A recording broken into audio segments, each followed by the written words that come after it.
Everybody, welcome back to the Gridiron and Growth podcast. I am your co-host, Benny Fowler, along with my other co-host, Ryan Harris, best-selling author, speaker, champion in life, dad, husband, just an incredible guy. And today we have Pratik Patel, aka Teak, one of my good friends that has been on my journey with me since Michigan State. You know, he helped us beat up on Notre Dame because, you know, he gave us proper nutrition, training, all the Oh, regimens to damn. help Come us on, be Teak. stronger and Come on, better, man. just make us such an incredible university. So Teak, welcome to the show, my friend. Thanks for having me. Glad to be here. And, you about to say something? No. Just, I had a Notre Dame joke, but I just wanted to let it fly because you already beat up on him. Yeah. Thank you. God thanks you too. Appreciate that. You're going to have to answer for all that. Appreciate that. Well, Teak, man, let's dive into a conversation about health, wellness, longevity, performance in the NFL, in college. I know on social media you make fun of the fact that you are an Indian with small legs. But what got you into this space and what got you into health and wellness, longevity, and performing at the highest level?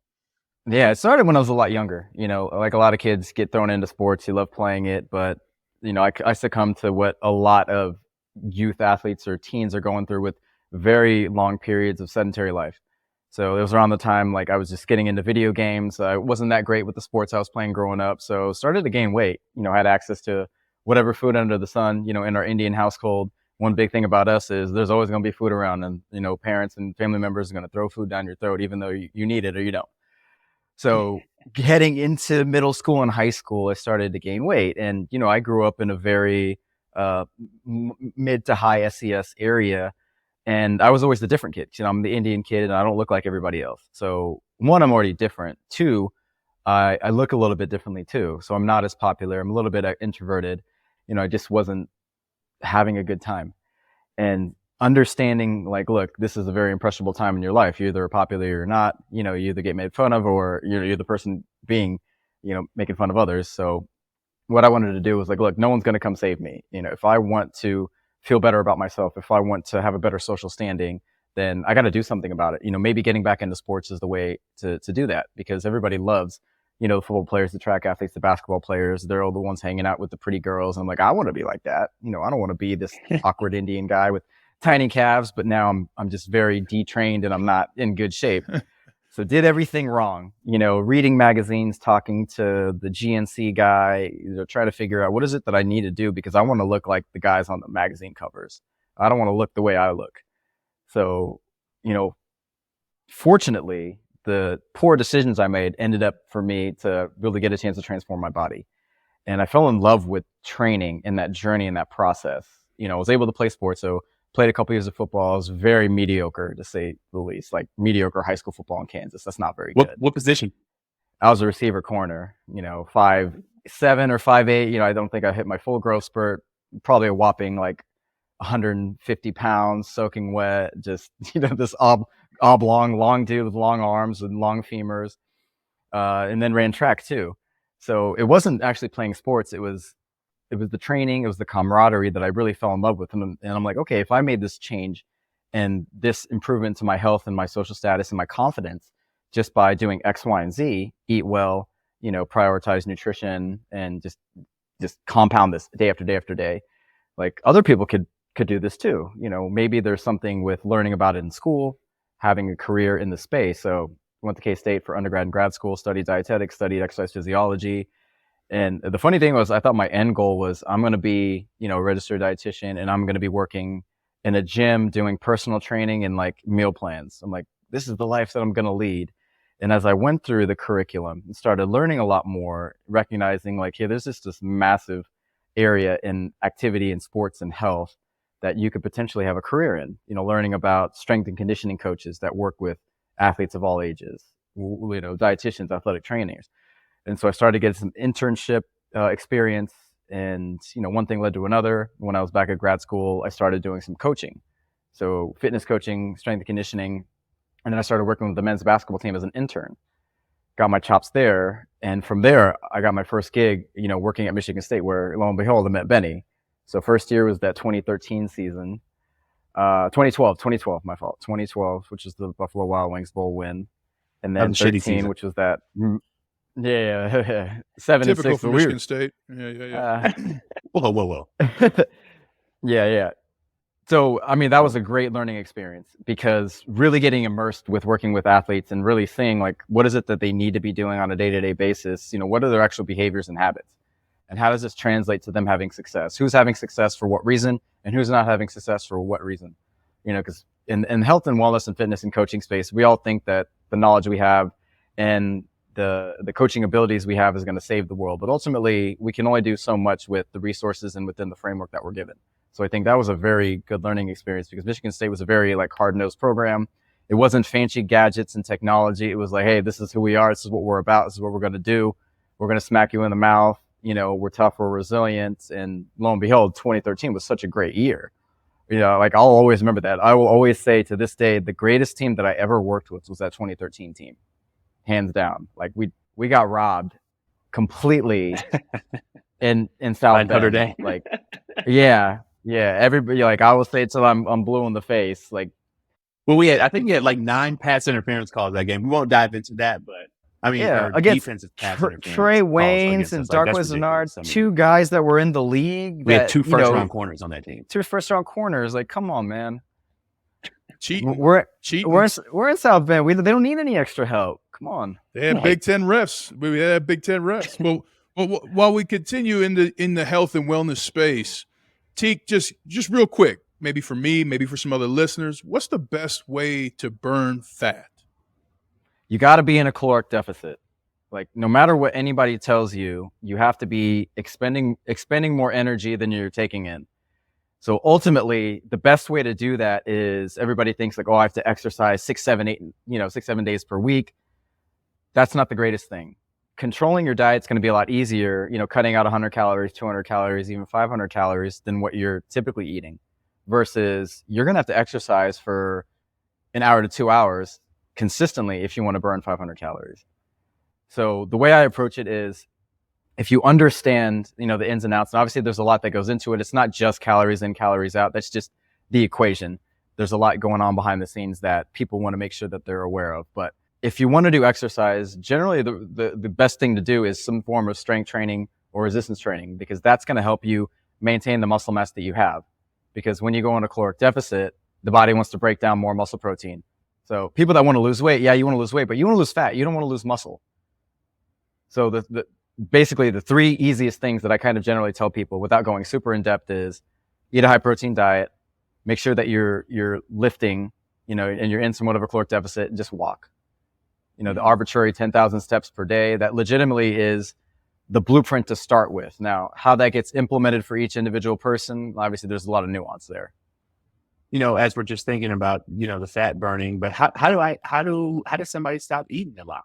How do you control your appetite? You've been eating, there's food and there's different things and advertisement all around. And, I love a good snack. How do I do that? Like, are there supplements to help me curb my appetite? Like, how does that get done? I think the first thing is just understanding, what is your normal intake look like? Do you eat at random times during the day?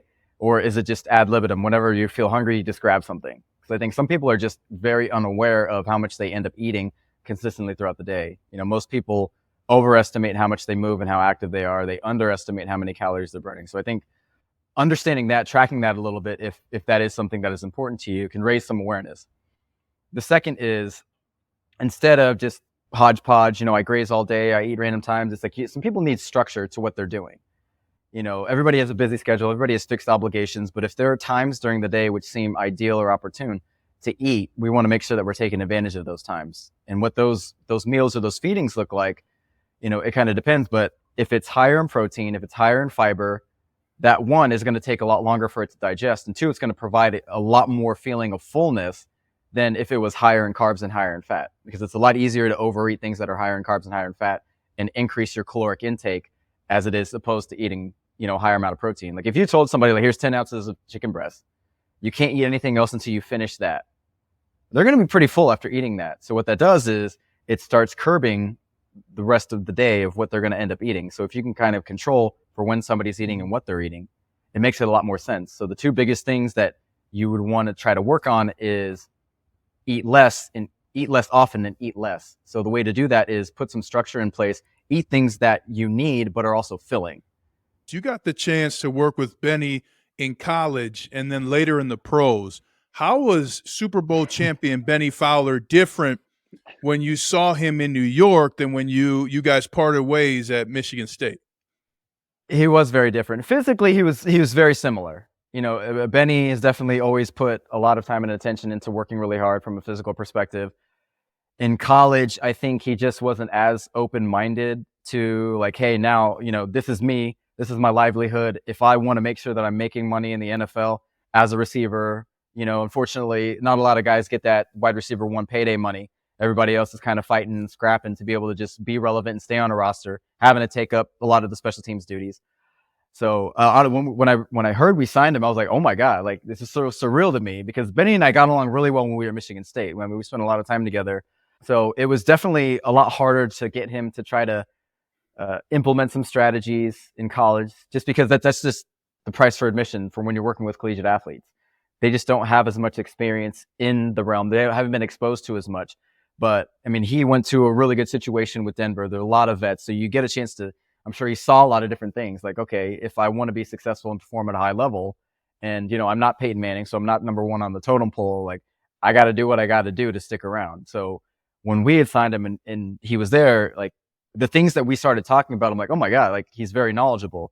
He's asking me questions that he never would have asked me, 4, 5, 6 years ago. So I was definitely very impressed. So honestly, having Benny as an advocate and being able to work with him with what we were trying to do from an implementation standpoint was a lot easier in the league, which I was very happy to see because he definitely developed into that professional. NFL will do that to you. When you get cut the first couple times, you put all the things in place that you can. You get all the resources and you use all the resources within a team. Teak, I'd love to talk a little bit about your time in the NFL and what you really learned about performance. What did you learn about performance and nutrition more so in the NFL that you didn't have an understanding for before you got there? I think everything is so very much interconnected. Like obviously nutrition is important, but what somebody might be lacking might not necessarily just be nutrition. So what we were forced to do, or what the situation forced us to do, was really look deep into a variety of different areas and try to see what is it that we can bring to the table for the athletes. Because as you know, it's a very finite amount of time where we might be on a coaching staff, especially in New York, where there's been a significant amount of turnover in a variety of different areas. And then with the players on the roster, there was a lot of turnover too. So we're trying to make big improvements and get a lot of buy-in in a short amount of time, because we might have a player for a week or a year or, a couple games, or we might only be around for a year because they cycled through 2 GMs, 3 head coaches during my time there. So for us, it was being very intentional with how much can we learn about a player individually, about their health status, not only from the outside, because NFL loves external metrics. How strong is this guy? How tall is he? What is his body fat percentage? How fast is he? What are the metrics saying? How fast does he run on game day? All that stuff is very important. But when you get to the league, everybody's strong and fast. That's not really what people need to be working on to really get a leg up. A lot of it really has to do with the mental status and what the internal health status is. So what we were able to do is make sure that we were putting tests and assessments together to learn about each individual player and what is it that they need to be successful, or what might be holding them back. So the recommendations that we had for each individual player, like, hey, this is how you need to supplement. Do you need to start monitoring HRV? Do you want to talk about sleep hygiene and monitor that yourself? Do we need to do some additional advanced blood work testing? That way we can see what it is that needs to be worked on. So that's kind of how I've taken my health approach from what we were doing with the Giants to kind of transition out and work more closely with people in like more of a one-on-one setting. So it's not just having these preconceived notions about everybody needs to fast, everybody needs to, work out this way, everybody needs to take these supplements. It's everybody is so inherently different just from a baseline genetic standpoint, but how you grew up, like where you live, the things you do on a daily basis from a lifestyle perspective, those epigenetic factors also influence your overall health status very strongly. So looking at all these different factors allow you to really start layering in, like, what exactly should this person be doing? Like, how can they eat? How much should they be eating? What should they be supplementing with? What does the training look like? And obviously for NFL players, there's a specified amount of training and things that need to be done. But for normal people, you have a wider range of things that are kind of now open. as options. Sticking in the NFL, I know what it sounds like. Benny knows what it sounds like in the NFL when a coach wants you to play, and because nutrition and health, that's not just off the field, that's on the field too. And I always say, only in the NFL do you hear the phrase, "Are you hurt or are you injured?" Right? That's crazy to me that you hear that. But illuminate for us, what does it sound like when those doors are closed, players are away, when a coach wants to get a player on the field who's not ready yet? What does it sound like in those rooms? Oh boy. Yeah. Like to me, in our positions, we really didn't have a lot of say in that. It was like, hey, this is the decision that's been made, whether the player makes the decision or the coach is like, they need to be on the field. Regardless, it's like, what can I do in this moment just to make sure that this player is recovering properly, just has enough energy to get through the practice to be ready for game day. I think that's just the catch-22 that a lot of coaches and practitioners find themselves.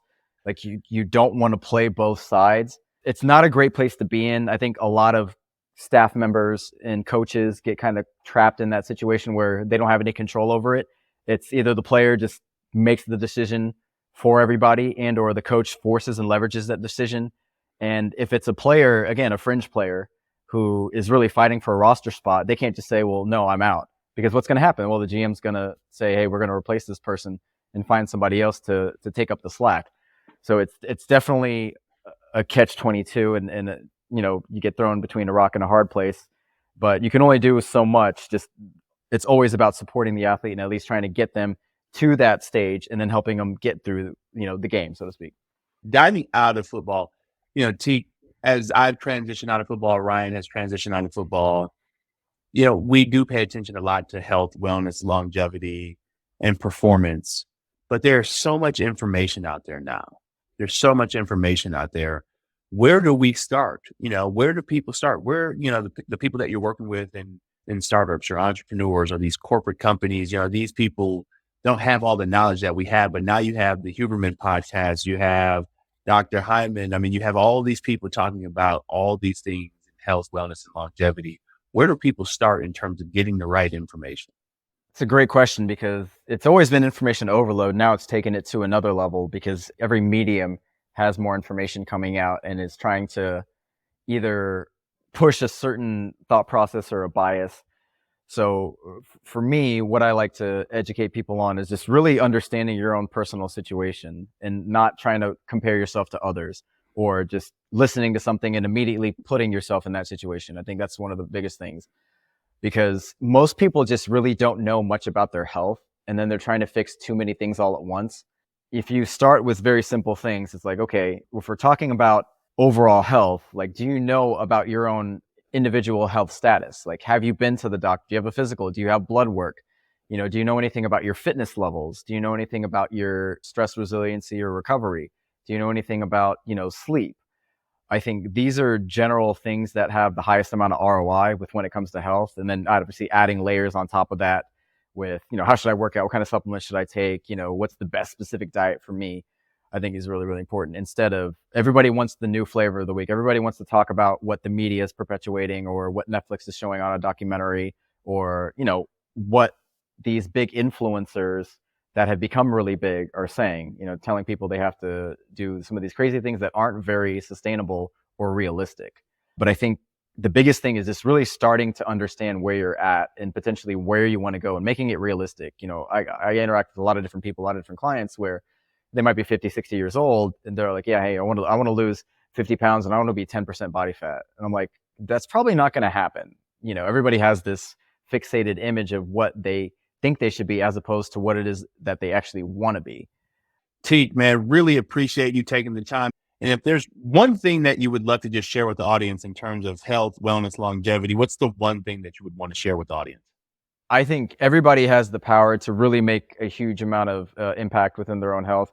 And the approach that I take that it seems to work for a lot of people that I work with is look at things from an internal and external perspective. So try to test, look at your individual situation as often as possible and really get a chance to take that information and apply it to your own life. Awesome. Everybody, this is Pratik Patel. Pratik, thanks for joining the Gridiron Growth Podcast, man. We really appreciate you. Thank you. Thanks for having me. Congrats, too.